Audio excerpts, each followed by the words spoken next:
Ethan arrived home early and heard music he hadn't heard in a year. His housekeeper was teaching his children something. What he saw made him weep like never before.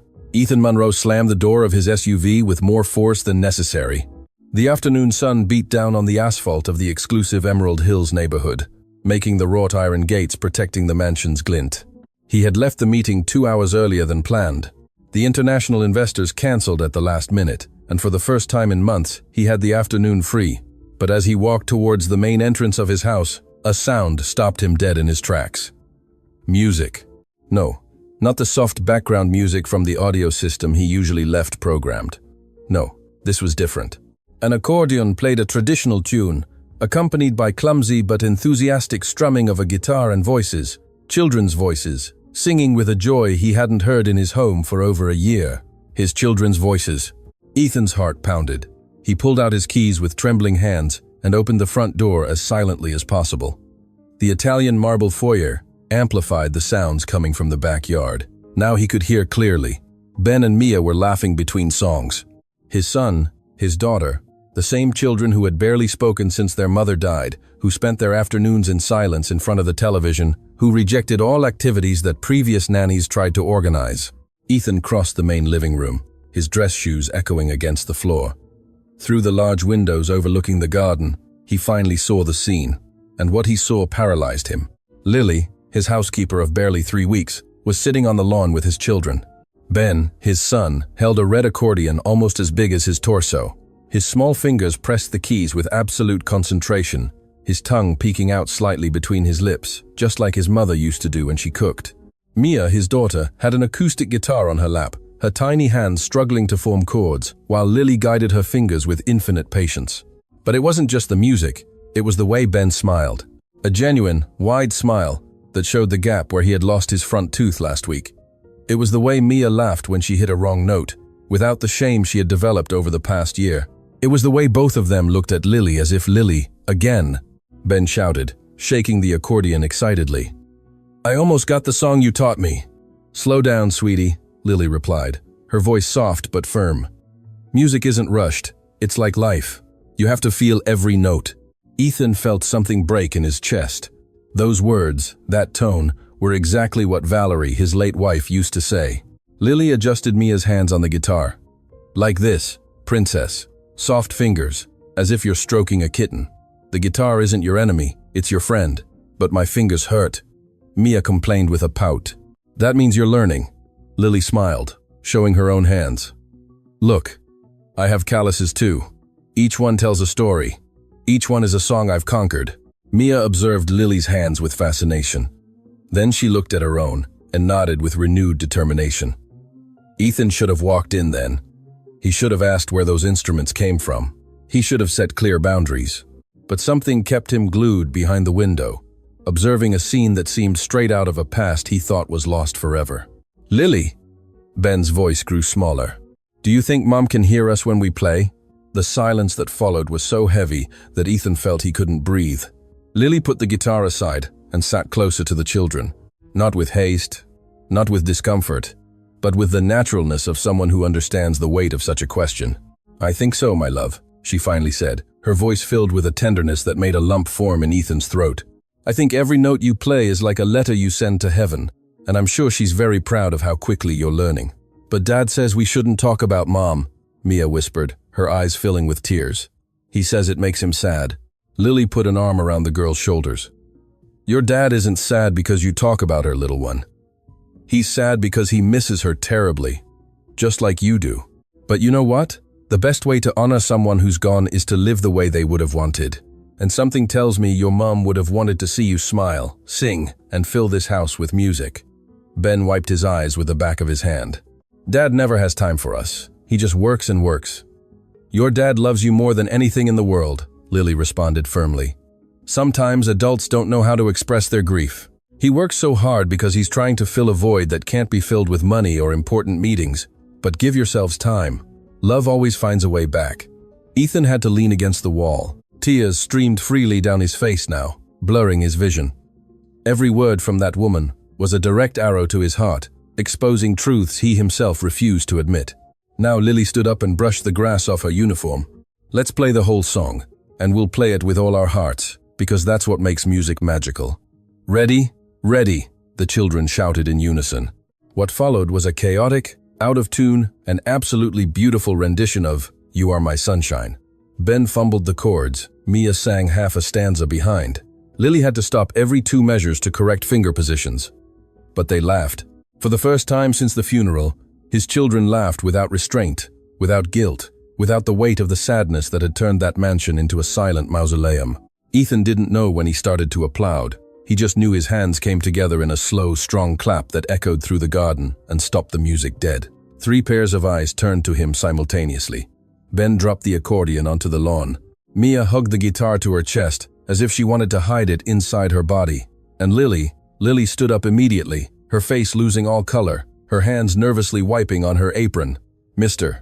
Monroe," her voice came out shaky. "We weren't expecting you so early." Ethan walked slowly towards them. Each step felt as if it weighed tons. He could see fear growing in his children's eyes, the way they shrank as if expecting a reprimand. He could see Lily instinctively placing herself between him and the children, a silent protector. "Dad," Ben began with a trembling voice. Where did those instruments come from?" Ethan asked, his voice harsher than he intended. The silence that fell over the garden was absolute. Even the birds seemed to stop singing. Lily swallowed hard and took a step forward. "They're mine, sir. I brought them from my home. I thought the children would enjoy learning. I didn't touch anything in the house. I didn't use your money. Did I give you permission to bring things into my house?" Ethan interrupted, each word sharp as a knife. "Did I give you permission to teach my children music? No, sir." Lily lowered her gaze. "You didn't give me permission. It was my mistake. I'm very sorry. But Dad," Mia dropped the guitar and ran towards him. "We were learning Mom's favorite song. We wanted to surprise you." Ethan looked at his daughter. Her large, wet eyes, so much like Valerie's, her little hands dirty with grass, her cheeks rosy with excitement and exertion. And at that moment, 2 emotions clashed violently within him. The relief of seeing her happy, and the absolute terror of losing her too. "Go inside the house," he ordered in a firm voice. "Now!" "But Dad," I said, "go inside the house." His voice boomed through the garden. Ben took his sister's hand, and both ran inside, casting pleading glances towards Lily. The sliding door closed behind them with a sound that seemed to seal a sentence. Ethan and Lily were left alone in the garden. The afternoon sun cast long shadows over the perfect lawn. The accordion lay abandoned next to the guitar like evidence of a crime that hadn't been committed. "Mr. Monroe," Lily began, her voice firmer now. "If you're going to fire me, that's fine. I understand I crossed a line, but please don't punish the children. They just wanted. Do you have any idea what you did?" Ethan's voice trembled with an emotion he couldn't even identify. "Do you have the slightest idea?" Lily looked up, confused by a tone that wasn't exactly anger. "Those children hadn't smiled like that since their mother died," Ethan continued, his voice breaking. "I hired psychologists, therapists, the best nannies in the city. Nothing worked, nothing. And you come here with an accordion and a guitar, and in such a short time, you accomplish what no one else could." Tears streamed freely down Ethan's face now. He no longer cared about maintaining his composure. He no longer cared about appearing to be the cold, unyielding businessman everyone knew. "And do you know what frightens me the most?" he whispered. "That this means I'm ready to move on. That seeing my children happy means betraying their mother's memory. That every laugh, every song, is another step away from Valerie." Lily remained silent for a long moment. Then, with a bravery Ethan hadn't expected, she took a step towards him. "With all due respect, Mr. Monroe," her voice was soft but firm, "I think you're confusing honor with suffering. Keeping your children in silence isn't going to bring your wife back. Forbidding them joy isn't going to make your pain more valid. The true way to honor someone we love is to live the life they would have wanted for us. And what do you know about loss?" Ethan snapped, his pain turning into defensiveness. What could a housekeeper know about raising children without their mother? The words came out like a low blow, and Ethan regretted them the instant they crossed his lips. Lily didn't flinch. Instead, her expression softened with an ancient, familiar sadness. "I know more than you think, sir," she replied calmly. "I raised my 3 younger siblings after my mother died. I was 13. My father worked 18 hours a day to support us, just like you. And I know exactly how a child feels when the only parent they have left is so lost in their own grief that they forget their children are suffering too." The silence that followed was deafening. "The instruments are mine," Lily continued. "The accordion belonged to my mother. I bought the guitar with my first paycheck when I was 17. They are the only valuable things I own. And I lent them to your children because I saw in their eyes the same emptiness I felt at their age. Because I know that music doesn't fill the void, but it teaches you to live with it. It teaches you that you can carry sadness and joy at the same time, that one doesn't cancel out the other." Ethan ran his hands over his face, trying to process everything he was hearing. "If you want me to leave, I'll pack my things right now," Lily said, straightening her shoulders. "But I'm going to ask you a favor. Don't take away their music. Buy them new instruments if these bother you. Hire a teacher if you don't want me to teach them. But please, don't take that away from them. It's the first thing that's made them feel alive since their world collapsed." Ethan looked at the abandoned instruments on the lawn. Then he looked at the house where he knew his children were peering out of some window, waiting to know their fate. Finally, he looked at Lily, this woman he barely knew, who earned a fraction of what he spent on suits, and who somehow understood his children better than he did. "How long have you been teaching them?" he finally asked. "Every day after they finish their homework," Lily admitted. "An hour while you're at the office. I never neglected my household duties. I never let them skip homework or snacks. I just wanted them to have something to look forward to every day." "And why didn't you tell me?" Lily let out a bitter laugh. "Because the last 2 housekeepers who tried to do activities with the children were fired on the spot. Because the agency warned me that you wanted this house impeccable and quiet. Because I thought that if I saw them happy, even if it was just for a few weeks, it was worth risking my job." Ethan closed his eyes. Every word was a fair accusation. He had turned his house into a sanctuary of grief, and in the process, he had forgotten that his children needed to live. "You're not fired," he finally said. Lily looked up sharply, her eyes shining with contained tears. "What? You're not fired," Ethan repeated, his voice firmer. "But I need you to promise me something. Anything, sir. Promise me that you won't let my children forget their mother." Ethan's voice broke again. "That when you teach them music, you'll talk about her. That you'll remind them that their mother also loved to sing. That they won't replace her memory with yours." Lily placed a hand on her chest as if to contain her own heart. "Never, Mr. Monroe. I would never try to take her place. Their mother will always be their mother. I just want to help them remember what joy feels like." Ethan nodded, unable to speak more without completely breaking down. "Then, continue with the lessons," he finally said. "But from now on, I want to know. I want to be present when possible." "Really?" Lily's voice was filled with hope. "Really?" And at that moment, for the first time since Valerie died, Ethan felt that perhaps, just perhaps, there was a way back to life. Not to the life he had before that was gone forever, but to a new life where pain and joy could coexist, where remembering didn't mean getting stuck in the past, where the music of an accordion and a guitar, clumsily played by small hands, could be the beginning of a healing he didn't even know he needed.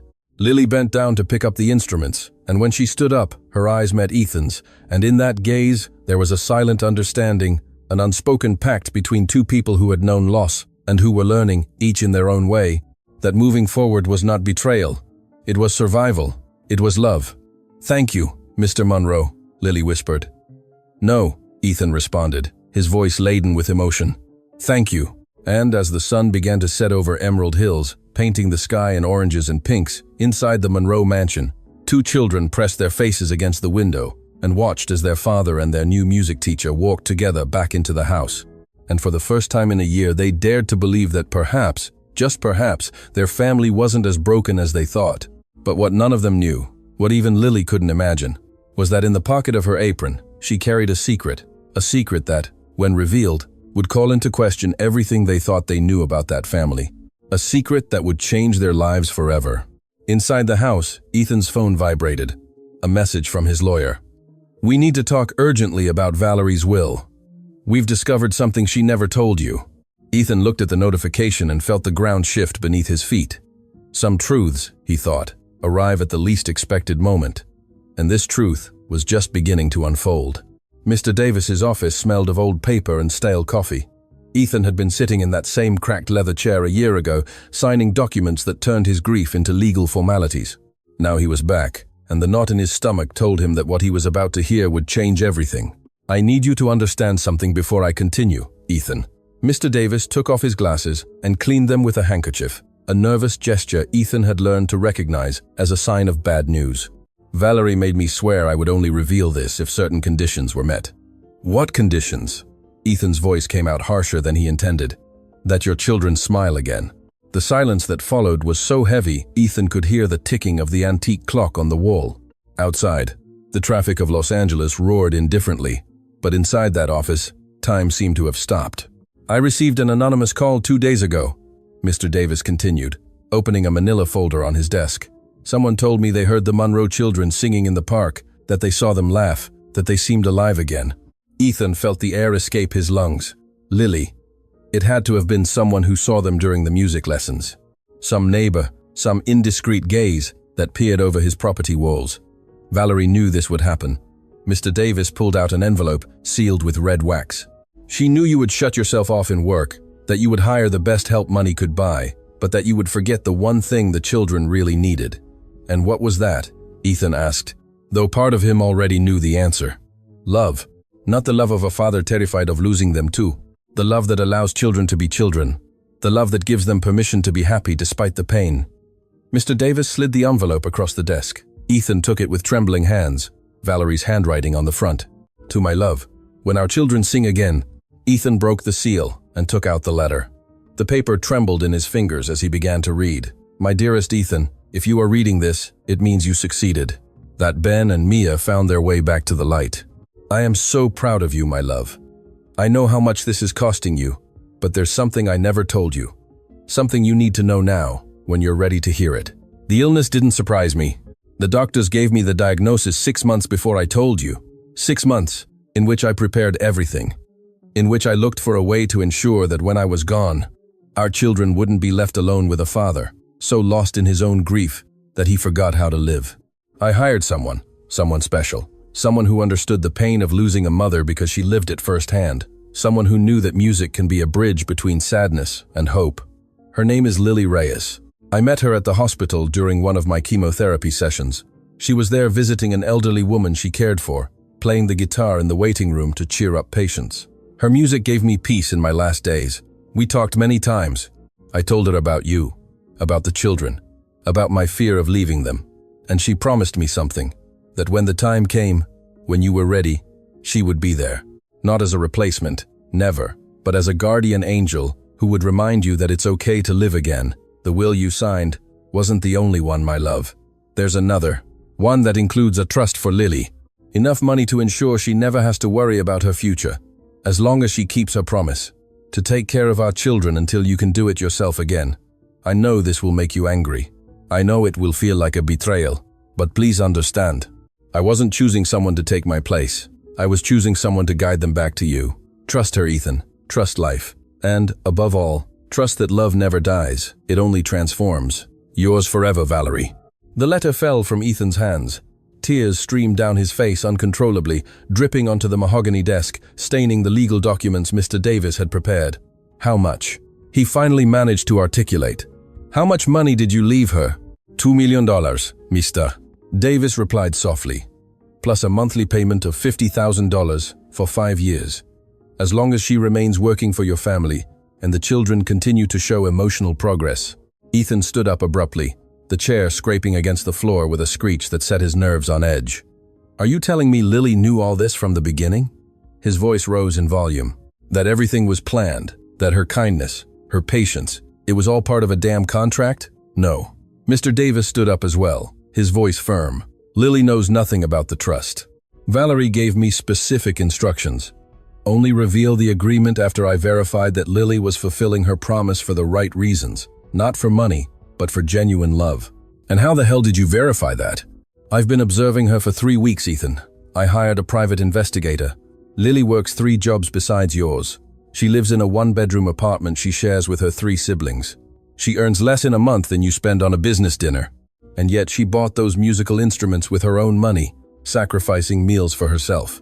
Ethan clung to the edge of the desk, feeling the world tilt beneath his feet. She doesn't know she was chosen by your wife, Mr. Davis continued. She thinks she got the job through a normal employment agency. And most importantly, every day she spends in your house, she risks her only stable income by bringing those instruments without permission. Because for her, the happiness of your children is worth more than her financial security. My God, Ethan whispered, running his hands through his hair. Valerie planned all this. Every detail. Your wife was an extraordinary woman, Mr. Davis said with a sad smile. And she knew you better than anyone. She knew you would try to control your grief by controlling everything else. That you would build walls so high that not even your own children could climb them. So she sent you someone who could break down those walls without you even realizing it. Ethan looked at the letter again, Valerie's words blurred by his tears. When do I have to tell her? When you're ready, Mr. Davis replied. But I suggest it be soon. Because if Lily discovers this through another means, she might feel betrayed. And we don't want to lose the angel Valerie sent us. Ethan drove home on autopilot. His mind was a whirlwind of contradictory emotions. Gratitude towards Valerie for her foresight, anger at feeling manipulated, guilt for having treated Lily poorly, and a deep fear of what all this meant. When he arrived home, the sun was already setting. But before he could park in his garage, something caught his attention. There was a luxury car parked in front of his driveway, a silver Mercedes he recognized immediately as his mother-in-law's, Mrs. Albright, Valerie's mother, and the last person in the world Ethan wanted to see at that moment. He got out of the car with a heavy heart. From the street, he could hear raised voices coming from the front yard. He hurried towards the gate, and what he saw chilled him. Mrs. Albright stood in front of Lily, who held a trash bag in one hand and had her head bowed. Ben and Mia were behind Lily, clinging to her uniform, their eyes red from crying. Who do you think you are, touching my daughter's belongings? Mrs. Albright's voice was a sharp, cruel whip. How dare you use her things? Ma'am, I was just organizing the closet as Mr. Monroe asked me to. Lily's voice trembled, but remained firm. I didn't touch anything personal. I was just putting away winter clothes. Liar. Mrs. Albright held up a guitar that Ethan immediately recognized Valerie's Spanish guitar, her most prized possession. I found this in the maid's room. Were you planning on stealing my daughter's memories too? No, Mia cried, her voice breaking. Lily didn't steal anything. I asked her to let me see it. Mrs. Albright turned to her granddaughter with an expression that would have frozen fire. You be quiet. I'll talk to you later about spending time with the staff. She's not just staff. Ben stepped out from behind Lily. She's our teacher. She makes us happy. She's spoiling them. Mrs. Albright turned back to Lily. She's filling their heads with nonsense. My daughter would never have allowed a woman like you to get so close to her children. Something in those words seemed to break Lily's composure. Her eyes filled with tears, but her back straightened. When she spoke, her voice was low, but filled with a dignity that cut deeper than any shout. With all due respect, Mrs. Albright, you know nothing about what your daughter would have wanted, because if you did, you'd be happy to see your grandchildren smiling instead of being here accusing me of theft. The silence that followed was absolute. Even the wind seemed to hold its breath. Mrs. Albright took a step towards Lily, her face contorted in fury. How dare you speak to me like that? I'll make sure you never work in any decent house in this city again. I'll enough. Ethan's voice boomed through the garden with a force that surprised even himself. Everyone turned to him. Mrs. Albright with surprise, Lily with relief mixed with fear. And the children. The children ran to him, as if he were their salvation. Dad, Mia sobbed, clinging to his leg. Grandma wants to fire Lily. She says she's bad. But she's not bad, Dad. She's good. She teaches us Mom's songs. Ethan knelt and hugged his children. He could feel them trembling, feel fear running through their veins. And at that moment, something broke inside him. All the loose pieces, all the day's revelations, all the emotions he had been repressing for a year, crystallized into absolute clarity. He knew what Valerie would have wanted, and finally, he was ready to honor her memory in the right way. He stood up and walked towards Mrs. Albright with slow, measured steps. When he spoke, his voice was low, but each word fell like a hammer. Christina, for the past year, I've allowed you many things. I've allowed you to criticize how I run my house. I've allowed you to question my decisions as a father. I've allowed all this out of respect for Valerie's memory. Mrs. Albright opened her mouth to respond, but Ethan raised a hand. But this ends now. Lily is not a thief. She is the best thing that has happened to this family since Valerie died. And if you can't see that, if you can't be happy that your grandchildren are finally healing, then you are no longer welcome in my house. Are you kicking me out? Mrs. Albright's voice went up 3 octaves. Are you kicking me out of my daughter's house for defending her memory? No, Ethan said calmly. I'm asking you to leave because you are dishonoring her memory. Valerie would not have wanted her children to live in a museum of sadness. She would have wanted exactly this: music, laughter, life. Mrs. Albright looked at Ethan as if seeing him for the first time. Her eyes moved between him, Lily, and the children, and at that moment, something seemed to break in her expression. You know what's the worst part? Her voice came out broken, vulnerable. That you're right. Valerie told me the same thing before she died. She asked me to let them live, to let them be happy. But I don't know how to let her go. Tears streamed down Mrs. Albright's face now, years of contained grief finally overflowing. Every laugh from those children reminds me that she's not here to hear it, she continued. Every smile is a knife because Valerie can't see it, and I know it's wrong. I know I'm selfish, but she's my daughter, Ethan, my baby, and I don't know how to live in a world where she isn't. Ethan felt his own anger dissolve. He recognized the pain in Mrs. Albright's eyes because it was the same he saw in his mirror every morning. I know, he said softly. Believe me, I know. But Valerie didn't leave so we could spend the rest of our lives suffering. She left us a gift in Ben and Mia, and our job is to make sure that gift flourishes.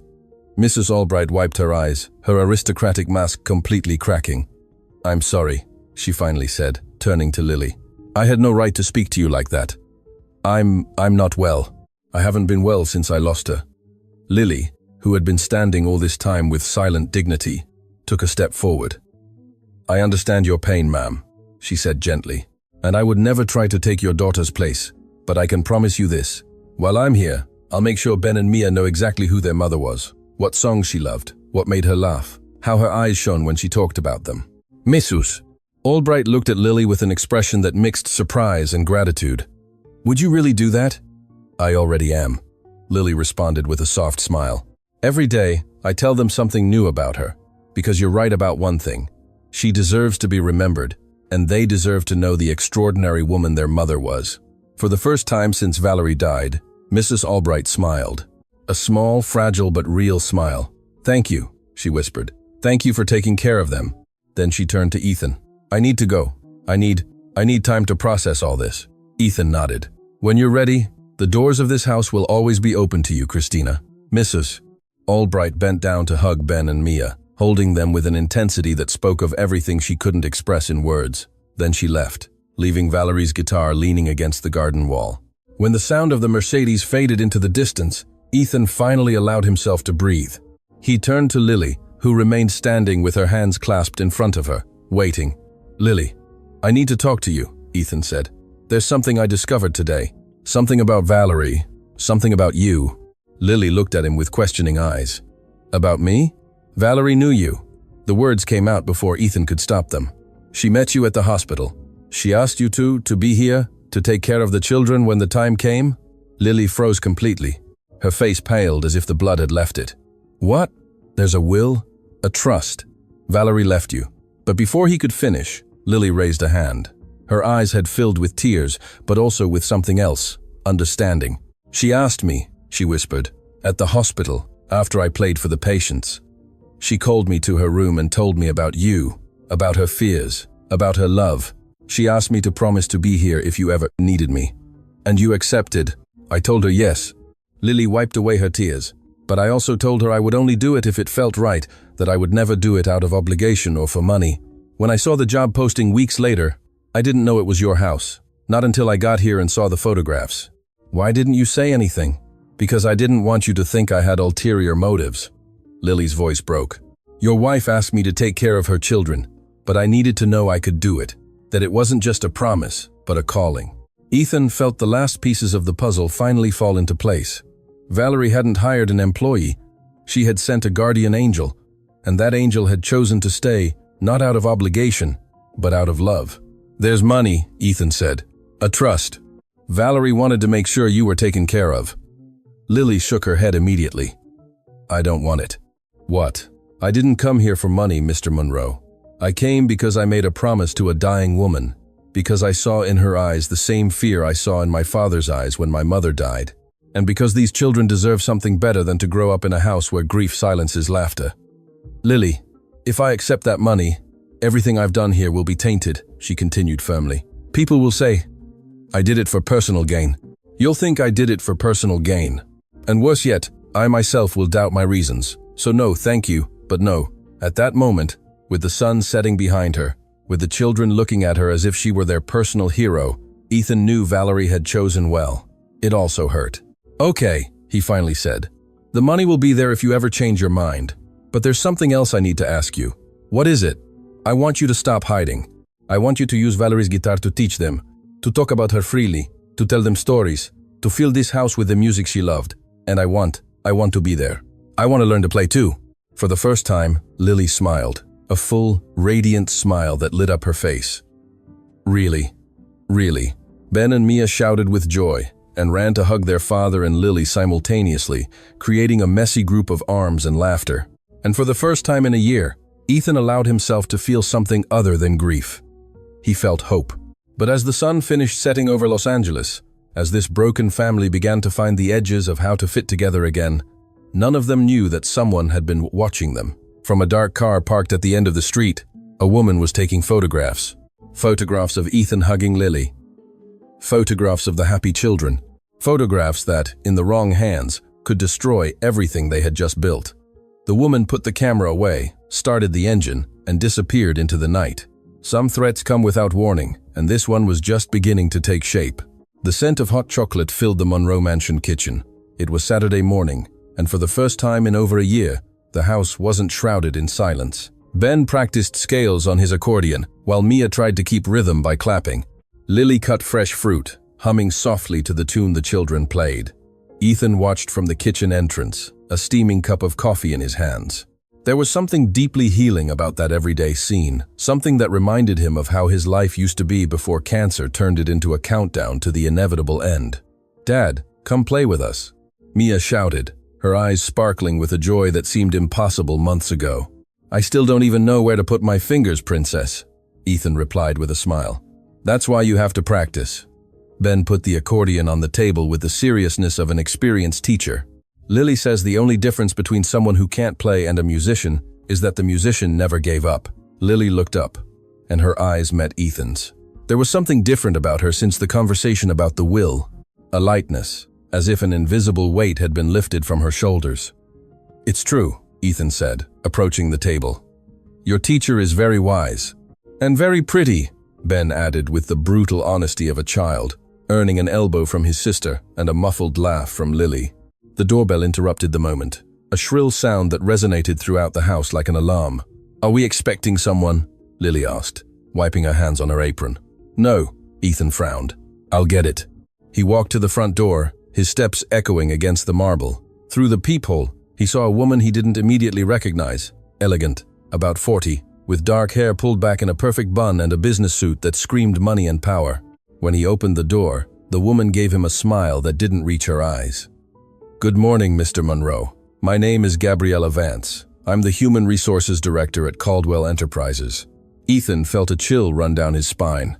Caldwell Enterprises was his main competitor, fierce rivals in every bid, every contract, every business opportunity.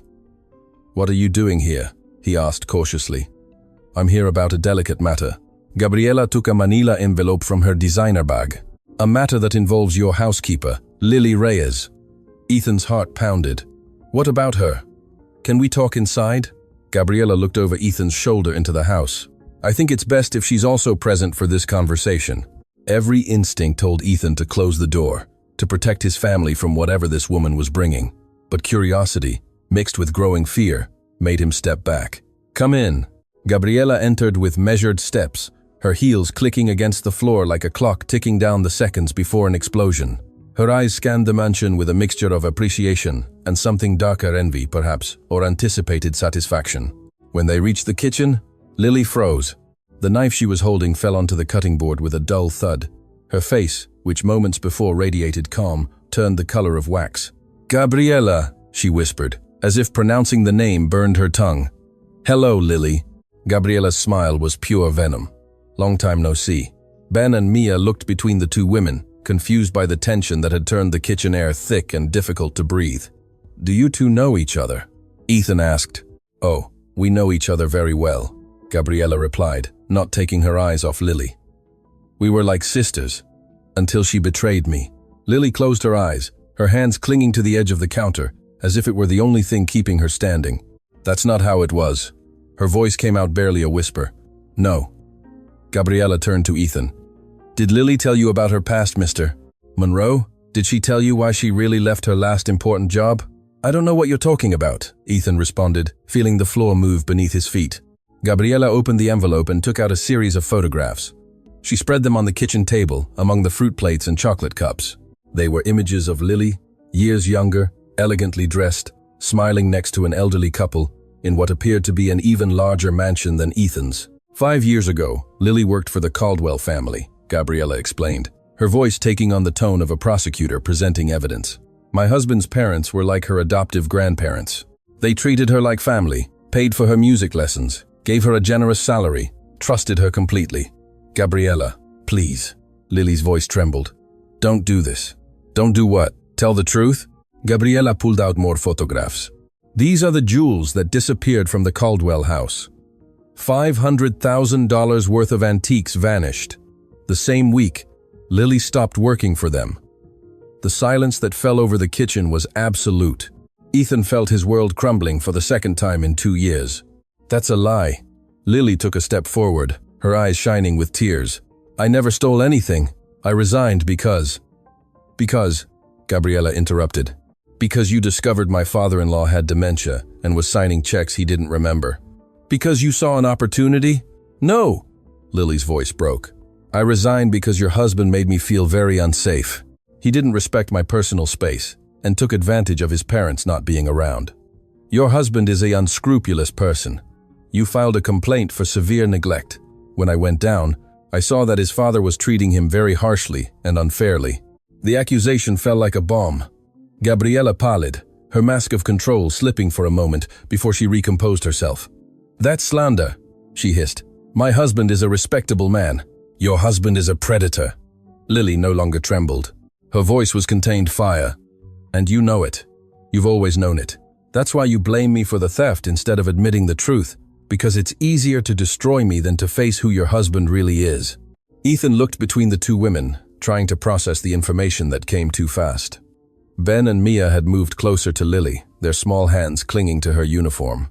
Do you have proof of this theft? Ethan finally asked, his businessman's voice returning, cold and calculating. Gabriella looked at him with surprise. Excuse me? Proof? Proof, Ethan repeated. Police report, arrest warrant, anything more than accusations and photographs of disappeared jewelry? Gabriella opened and closed her mouth like a fish out of water. We didn't press charges because we wanted to handle the matter discreetly, out of respect for Mr. Caldwell's memory. How convenient, Ethan interrupted, his voice cutting like a scalpel. You accuse someone of theft, but you don't press charges. You destroy their reputation, but you offer no evidence. Tell me, Mrs. Vance, is this personal revenge, or did your company send you here for a specific purpose? Gabriella straightened up, regaining some of her composure. I came to warn you, Mr. Monroe. My husband is now the CEO of Caldwell Enterprises, and he doesn't forget, especially not people who make false accusations against him. Is that a threat? It's information.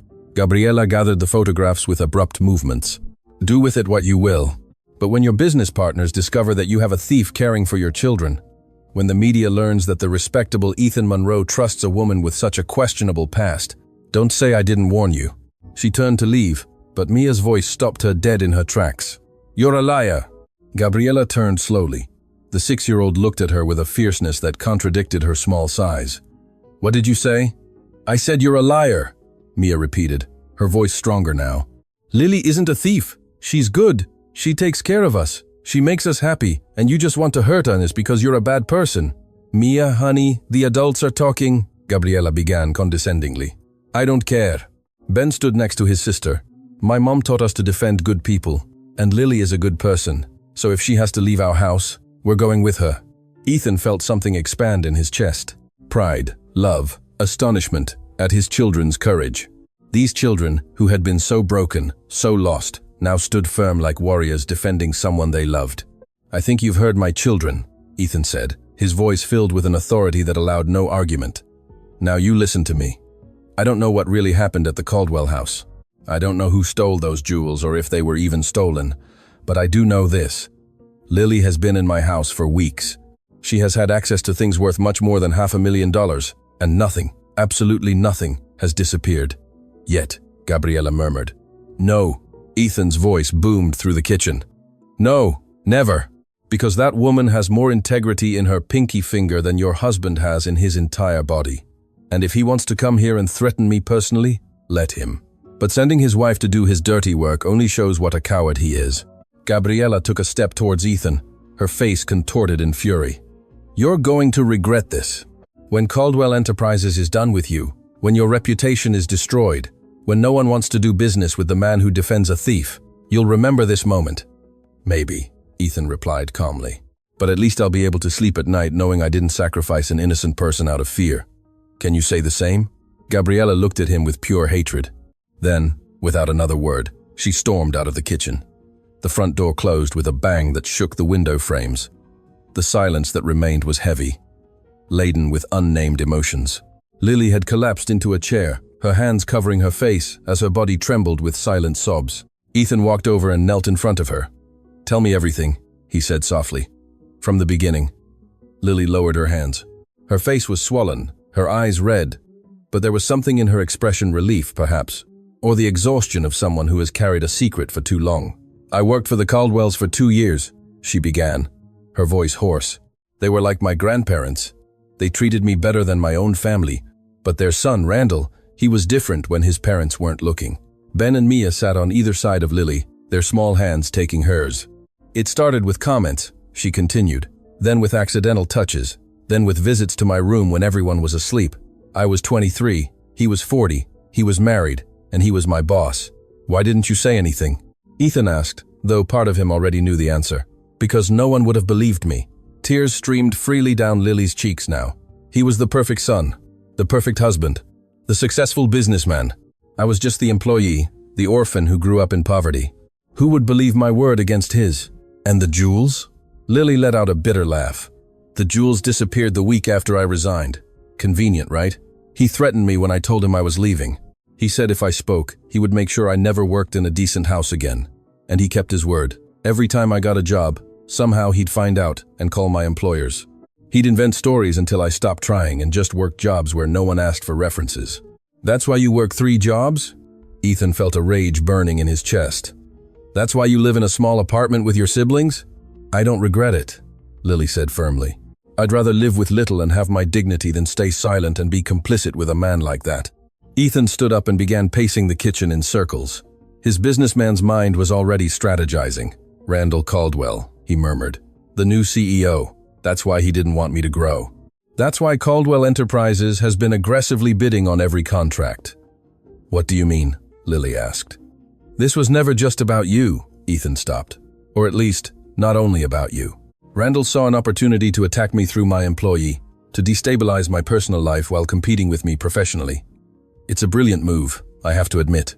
So, you believe me? Ethan looked at Lily, at this woman who had rejected millions of dollars because she didn't want her integrity questioned, who slept in a small apartment but brought musical instruments to teach children who weren't hers, who had endured harassment and defamation, but never lost her dignity. I believe you, he said simply, and I'm going to do something about it. No! Lily stood up abruptly. I don't want you to fight my battles. You've done enough defending me today. This isn't just your battle anymore, Ethan replied. Randall used you to attack me, and I don't let anyone threaten my family. I'm not your family, Lily whispered. Ethan looked at Ben and Mia, who were still clinging to Lily as if they feared she would disappear. He looked at the kitchen, filled with light and music and life. He looked at this woman Valerie had chosen, whom his children loved, whom he himself had come to, what? Respect? Admire? Something more? Yes, you are, he finally said. Maybe not by blood, maybe not by paper, but yes, you are. Lily pressed a hand to her chest, tears renewing in her eyes. Thank you, she whispered. Don't thank me yet, Ethan pulled out his phone, because what I'm about to do will probably make things worse before they get better. What are you going to do, Ethan? Ethan smiled, but it wasn't a kind smile. It was the smile of a businessman who had just seen the entire chessboard and already knew how to deliver checkmate. I'm going to hire the best employment lawyer in the city. I'm going to file a lawsuit against Randall Caldwell for workplace harassment, defamation, and conspiracy. And I'm going to use every resource at my disposal to make sure he can never do this to anyone again. But that will cost you. I don't care, Ethan interrupted. Valerie taught me that some things are worth more than money: dignity, justice, family. He knelt again, this time to Ben and Mia's level. Are you two okay with this? He asked. This is going to be difficult. People will talk. Some of your friends at school might hear ugly things. Are you willing to endure that to help Lily? Ben and Mia looked at each other. Then, with the seriousness of adults trapped in children's bodies, they nodded. Mom taught us to do the right thing, Mia said. Even if it's hard. Then we do it together. Ethan extended his hand. As a family. Lily, Ben, and Mia placed their hands on Ethan's. And at that moment, in that kitchen filled with spilled chocolate and uncut fruit and scattered musical scores, a pact was sealed not of blood, not of obligation, but of choice. The choice to fight together, to stand united, to be a family. Not because destiny had brought them together, but because they had decided to be.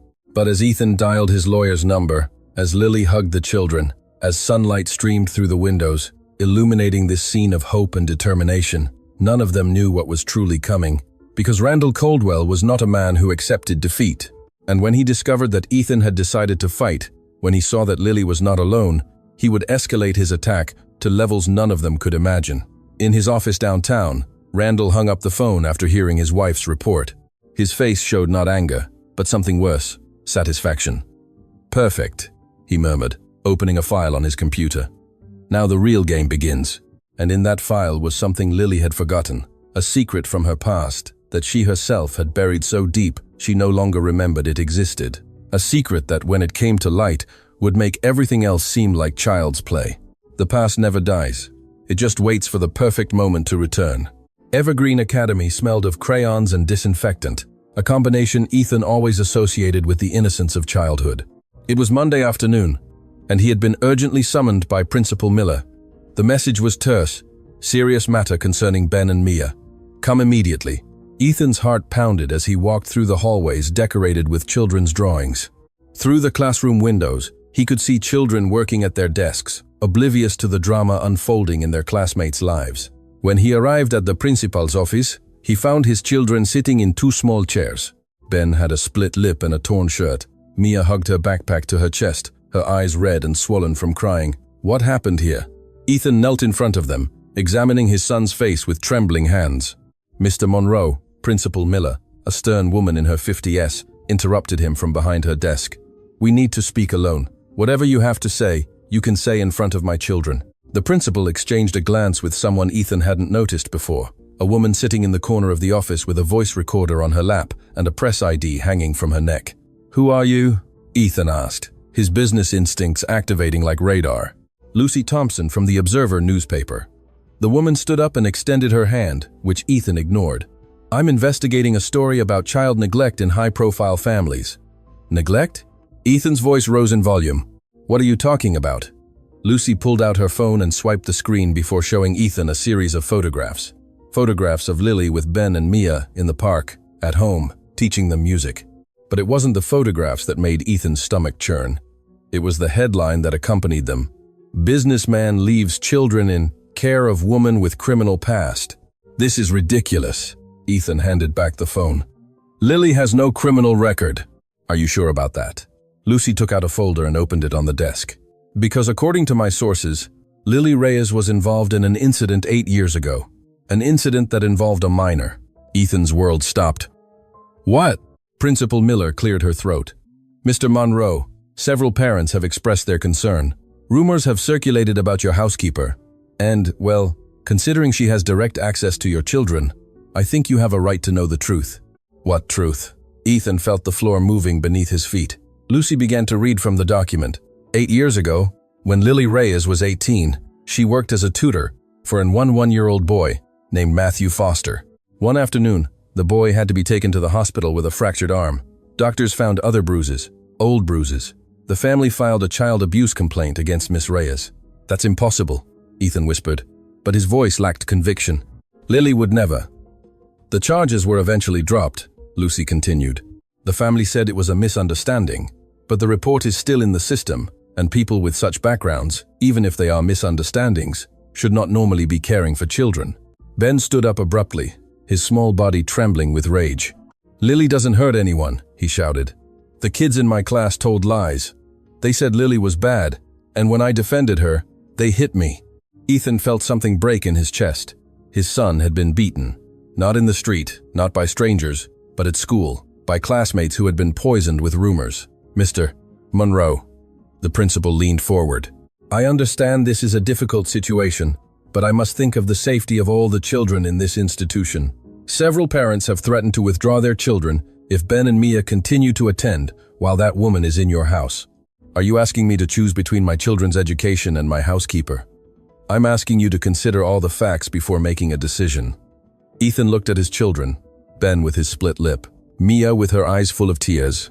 Children who had finally begun to heal and who were now being attacked for something they didn't even understand. I need to talk to Lily, he finally said. Is that all you have to say? Lucy asked incredulously.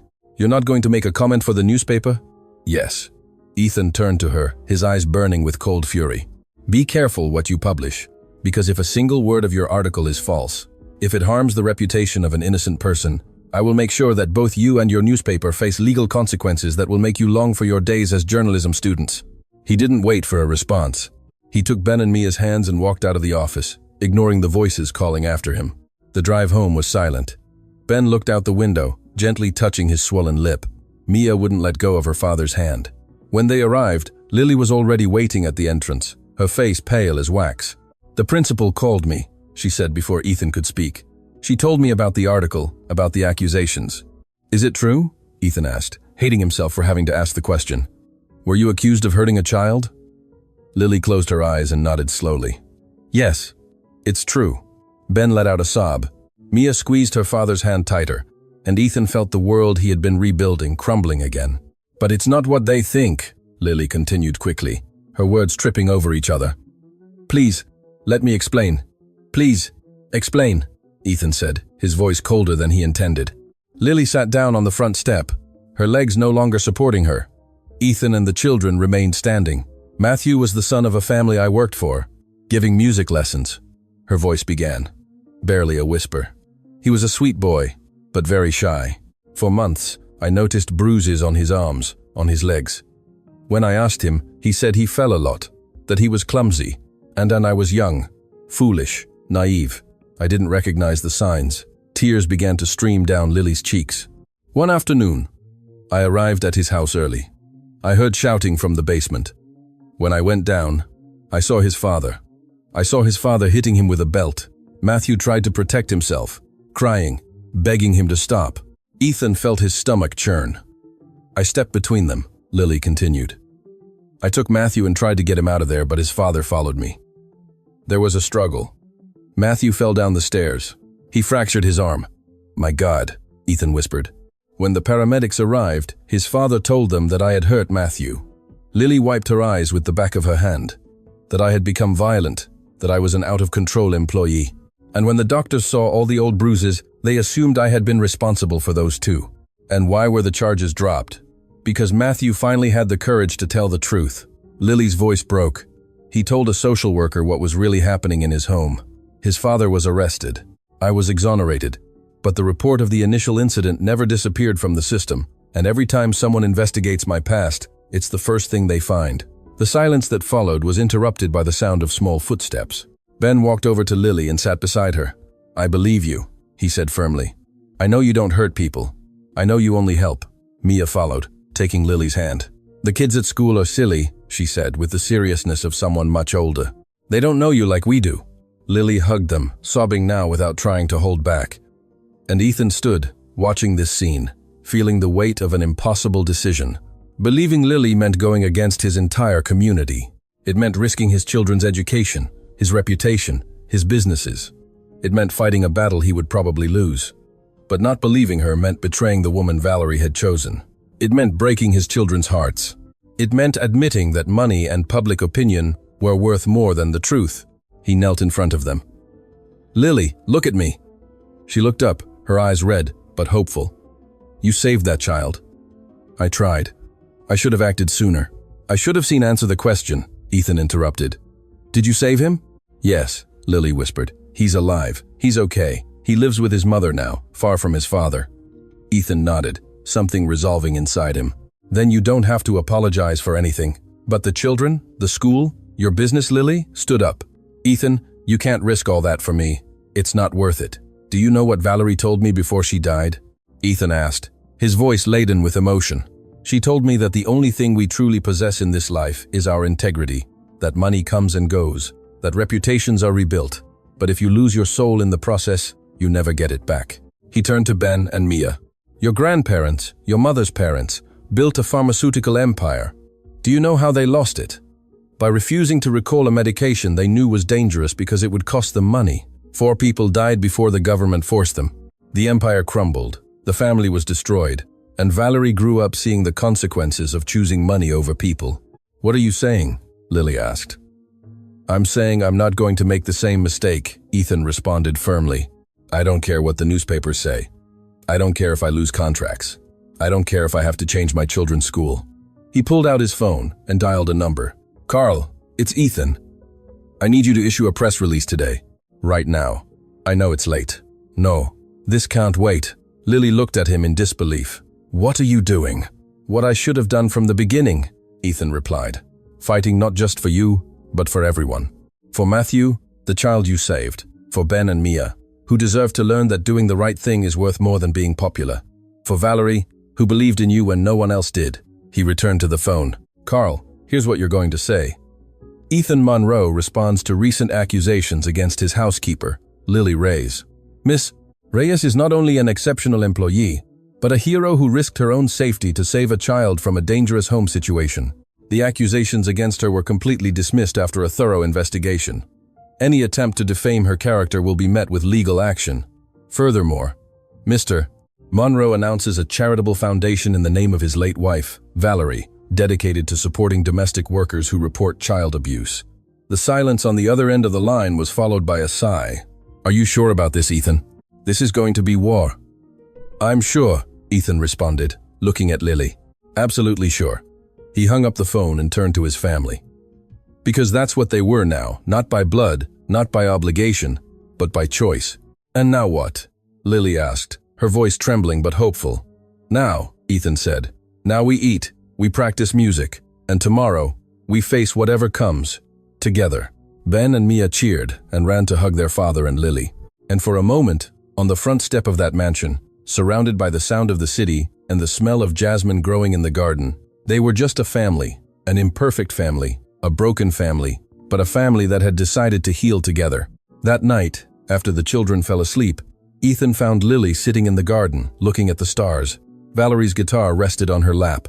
Can't sleep? He asked, sitting beside her. I keep waiting to wake up, Lily replied with a sad smile. I keep waiting for you to tell me it was a mistake, that you have to protect your children from me. My children are more protected with you here than without you, Ethan said. I am too. Lily looked at him curiously. You too? What? Ethan didn't answer immediately. He stared at the stars, searching for the right words for something he didn't even know how to name. Since Valerie died, I've been walking through life like a ghost, he finally said. Functioning, but not living. Breathing, but not feeling.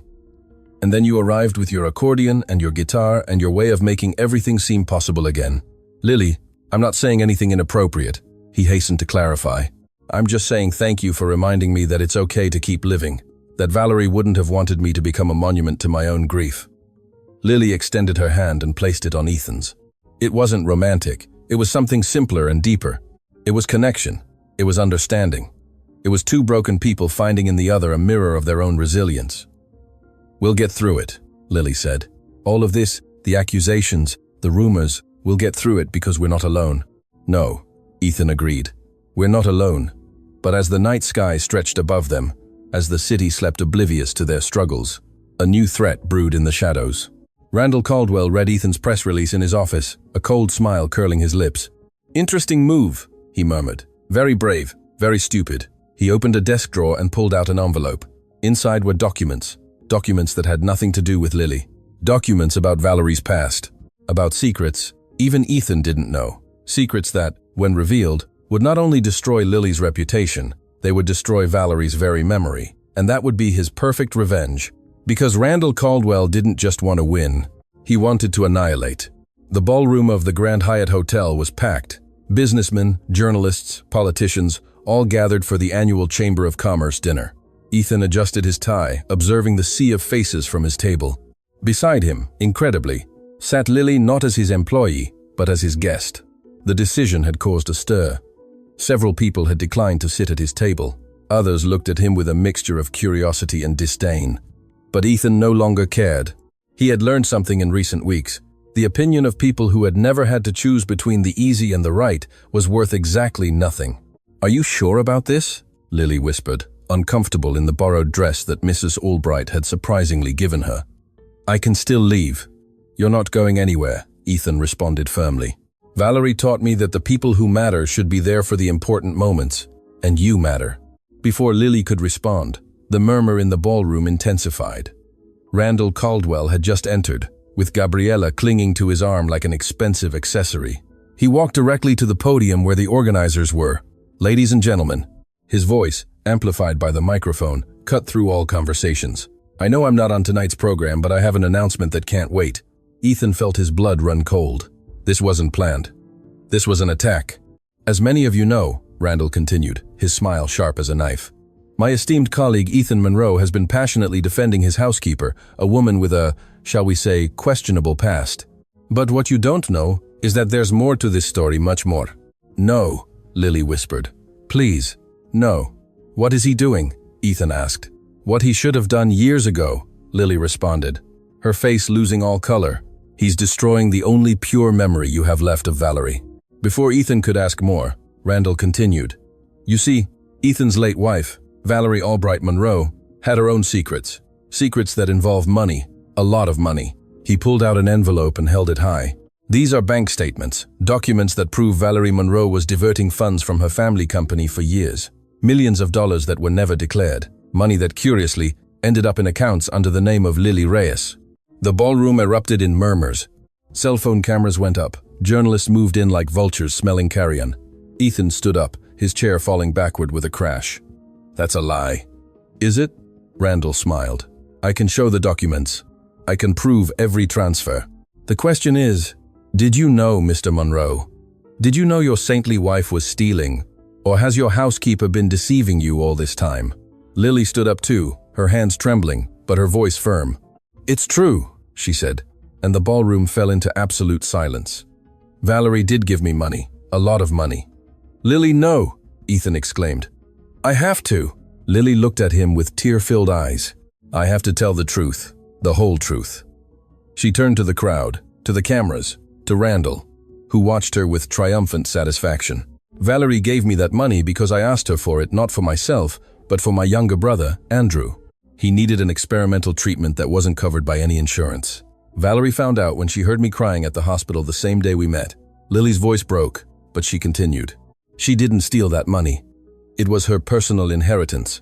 Money her grandparents had left her in a separate trust, but her parents had blocked her access because they didn't approve of how she wanted to use it. She found a legal way to access it and gave it to me without asking for anything in return." "Convenient story," Randall scoffed. "And where is that brother now?" "He's alive," Lily responded. "He's in college studying medicine because Valerie gave him a chance to live." She pulled out her own phone and showed a photograph. A smiling young man in a cap and gown. "This is Andrew at his high school graduation. He doesn't know Valerie paid for his treatment. He thinks it was a charity program because Valerie made me promise never to tell him that he wouldn't grow up feeling indebted to anyone." Tears streamed freely down Lily's face now. "So yes, Mr. Caldwell, Valerie gave me money. She gave me my brother's life. She gave me hope when I had none. And when she died, I promised her I would return that gift by taking care of her children. Not out of obligation, but because that's what we do, people who have been saved by the kindness of others." The silence in the ballroom was deafening. Randall looked at Lily in disbelief, his moment of triumph turning to ashes. "That doesn't change the fact that she concealed financial transactions," he tried to recover. "She didn't conceal anything." A new voice resonated from the entrance of the ballroom. Everyone turned. It was Mr. Davis, accompanied by an older man with a briefcase. "Ladies and gentlemen, I am Hector Fuentes, and I was Valerie Monroe's personal financial advisor for 10 years, and I can confirm that every dollar she transferred to Lily Reyes was properly declared. I have all the documents, all the receipts, all the legal approvals." He walked to the podium, unceremoniously displacing Randall. "In fact," he continued, Valerie anticipated that someone might try to use her generosity against her family. That's why she meticulously documented everything. Including this letter, he took out a sealed envelope. This letter was to be opened only if someone attempted to tarnish Lily Reyes's reputation using the financial transactions as evidence. I believe this is the moment. He broke the seal and began to read. To whom it may concern, if you are reading this, it means someone is trying to use my kindness as a weapon. How sad that we live in a world where helping someone is viewed with suspicion. Lily Reyes asked me for nothing. I offered her help because I saw in her something I recognized. A warrior. Someone who fights for those she loves regardless of the cost. The money I gave her was not stolen. It was not hidden. It was given with love and documented with precision. Because I knew that mediocre people always try to destroy what they cannot understand.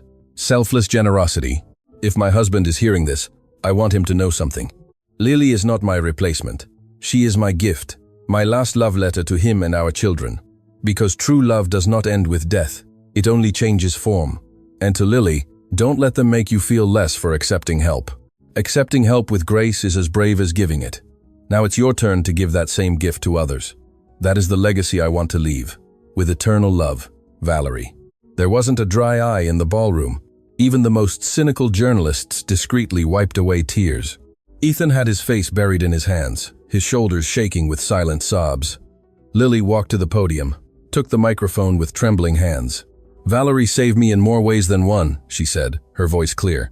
She saved me financially, she saved me emotionally by giving me purpose, and she saved me spiritually by teaching me that kindness is not weakness.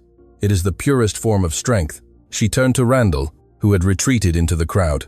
You tried to destroy me because I reminded you of your own cowardice. Because it's easier to attack the vulnerable than to face your own demons. But it didn't work, because I am surrounded by people who chose to believe in me, and that is something all your money and power can never buy. Randall opened his mouth to respond, but Gabriella stopped him. To everyone's surprise, she took a step forward.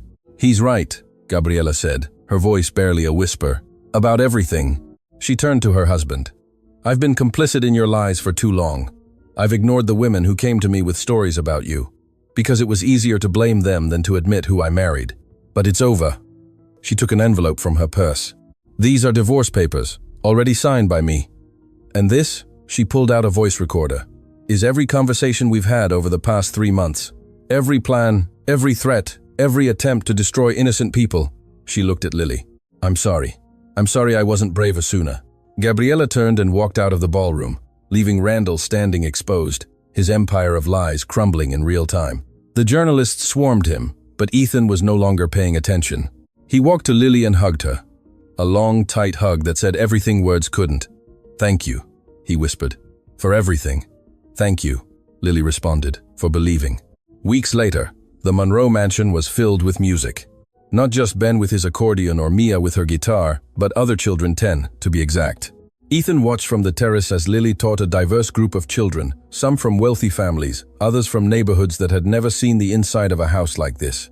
The Valerie Monroe Foundation had officially begun its mission to teach music to children from all social strata, without discrimination, without judgment, just a love for art and the belief that every child deserves the opportunity to find their voice. It's beautiful, isn't it? Ethan turned. Mrs. Albright was behind him, also observing the scene. I never thought I'd see this house full of life again, his mother-in-law continued. Valerie would be so proud. Of Lily, you mean? Of all of you. Mrs. Albright smiled. Of you for having the courage to choose what was right over what was easy.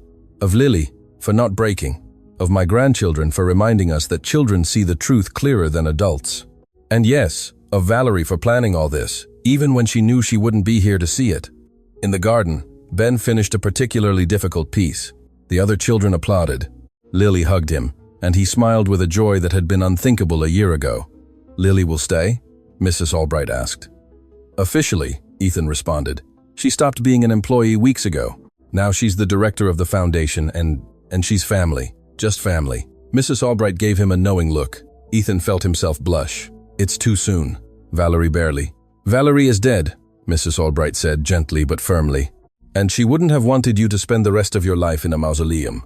Believe me, I know what she would have wanted for you. She was my daughter, and she loved you enough to want you to be happy, even if that happiness came from someone else. I don't know if I'm ready. No one is ready for love. Mrs. Albright placed a hand on Ethan's shoulder. We just are, or we aren't. And when you are ready, I think you'll find that Lily is too. Before Ethan could respond, Mia ran towards them. Dad, Grandma, you have to come see. We're gonna play Mom's song. She dragged them back to the garden, where all the children were lined up with their instruments. Ben in front with his accordion, Mia with Valerie's guitar, and Lily in the center holding both their hands. This song, Lily announced, is very special. A very special woman wrote it for the people she loved. And today, we're all going to play it in her honor. The music began. You Are My Sunshine, Valerie's favorite song. But it wasn't perfect. Some children were out of tune, others lost the rhythm. But there was something in that imperfection that was absolutely beautiful. It was life. It was love. It was the legacy of a woman who understood that immortality doesn't come from being remembered. It comes from changing lives. Ethan felt tears streaming down his cheeks, but for the first time, they weren't tears of grief. They were tears of gratitude, of awe at the fact that from the darkest pain, the brightest light can emerge. When the song ended, all the parents who had come to pick up their children applauded. Even some neighbors who had peered over the wall joined the applause. Ben and Mia ran to their father. Did we do well? Mia asked. Do you think Mom heard us? Ethan knelt and hugged them both. I'm sure she did, and I'm sure she's smiling. You're not sad anymore, Dad? Ben asked. Ethan looked at his children, then looked at Lily, who watched from afar with a soft smile. He looked at Mrs. Albright, who had finally found peace. He looked at all these children, who now had the opportunity Valerie had wanted to give them. I still miss her, he responded with honesty. I'll miss her every day of my life, but I'm no longer trapped in sadness. Because she taught me that loving someone doesn't mean freezing in the moment you lost them. It means carrying that love with you as you move forward. And Lily helps us move forward? Mia asked with the simple wisdom of children. Yes, Ethan responded. Lily helps us all. That night, after the last child left, after Mrs. Albright said goodbye with long hugs, Ethan found Lily in the garden. She was sitting next to the rose bush Valerie had planted years ago. The same rose bush that had been dead for months after her passing and that had miraculously begun to bloom again. You know what's strangest? Lily said when Ethan sat beside her. I feel as if I knew her, as if Valerie was my friend, even though we only spoke a handful of times. She had that effect on people, Ethan responded. She made you feel seen, valued, as if your life mattered. I wonder if she knew. Lily gently touched one of the rose petals. If she knew all this was going to happen, Randall's attack, the public revelation, everything. Knowing Valerie, she probably had 3 contingency plans for every possible scenario. Ethan smiled. She was always 10 steps ahead of everyone, even of you, especially of me. They sat in silence for a moment, listening to the crickets and the soft murmur of the fountain in the garden. Ethan, Lily said finally, do you ever worry that what you feel for me is just gratitude? That you're confusing things? Ethan turned to her, surprised. What makes you think that? Because I worry about it, Lily admitted. I worry that what I feel for you is just because you rescued me, because you defended me when no one else did. How do we know if it's real, or if we're just 2 broken people clinging to each other? Ethan considered the question for a long moment. Valerie told me something once, he began. She told me that true love isn't a lightning bolt that splits you in 2. It's a fire that builds slowly, fueled by small acts of kindness, by conscious choices to stay even when it's hard. She told me that she didn't fall in love with me in one moment. She fell in love with me in 1,000 small moments. He took Lily's hand. So I don't know if what I feel is real. I don't know if I'm ready. I don't know if it's too soon, or if Valerie would approve, or if I'm betraying her memory. But I know this. When I see you teach my children, when I see how you care for people you don't even know, when I see your courage and your dignity, and your unwavering kindness, I feel something. And that something grows every day. I feel it too, Lily whispered. Then, maybe, Ethan continued, maybe we can give ourselves time. We can build that fire slowly, without rush, without pressure, just seeing what happens. Lily smiled, tears shining in her eyes. I'd like that. At that moment, without planning it, their foreheads touched. They didn't kiss. Not yet. But there was a promise in that touch. A promise that the future, when it arrived, would be built on solid foundations, on truth, on choice, on love that had been earned, not just felt. From the window upstairs, Ben and Mia watched, smiling. They already knew what the adults were still discovering, that their family wasn't broken, it was just transforming. And sometimes, the happiest ending isn't the one you dreamed of. It's the one you never knew you needed.